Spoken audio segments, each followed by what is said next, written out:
கோயம்புத்தூர் மாவட்டம் வால்பாறை தொகுதி. இங்க வந்து 1980 2011 சிபிஐ ஜெயிச்சிருக்கிறாங்க. சரிங்க சார். ஒரு 62ல இருந்து பாத்தீங்கன்னா திமுக ஒரு 3 முறையும் அதிமுக 5 முறையும் மாறி மாறி ஜெயிச்சிருக்கிறாங்க. 2021ல அதிமுகவுல தீகா அமுல் கந்தசாமிங்கிறவரு 71,672 வாக்குகள் வாங்கி வெற்றி பெற்றிருக்கிறாரு. சரிங்க சார், சரிங்க சார்.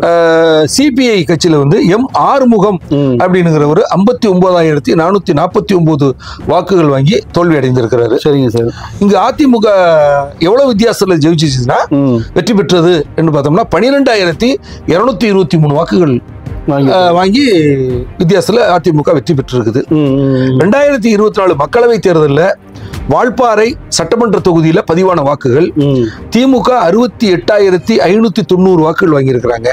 அதிமுக 39,049 வாக்குகள் வாங்கியிருக்கிறாங்க. பாஜக 19,350 வாக்குகள் வாங்கியிருக்கிறாங்க. இங்கு அதிமுக பாஜக வாங்கின வாக்குகளை இணைத்து பார்த்தோம்னா 58,399 வாக்குகள் வாங்கியிருக்கிறாங்க. சரிங்க சார். ஆனா திமுக 68,590 வாக்குகள் வாங்கியிருக்கிறாங்க. இங்க வந்து கிழமை தேர்தலில் இந்த சட்டமன்ற தொகுதியில திமுக கூட்டணி 10,191 வாக்குகள் வந்து லீடு எடுத்திருக்காங்க. ஏறத்தாழ கோயம்புத்தூர் மாவட்டத்தில் உள்ள 10 தொகுதிகளில் இந்த தொகுதியில மட்டும்தான் திமுக கூட்டணி லீடு எடுத்திருக்காங்க. மிச்சம் 9 தொகுதியிலுமே வந்து அவங்க தான் அதிமுக கூட்டணி தான் லீடு எடுத்திருக்காங்க.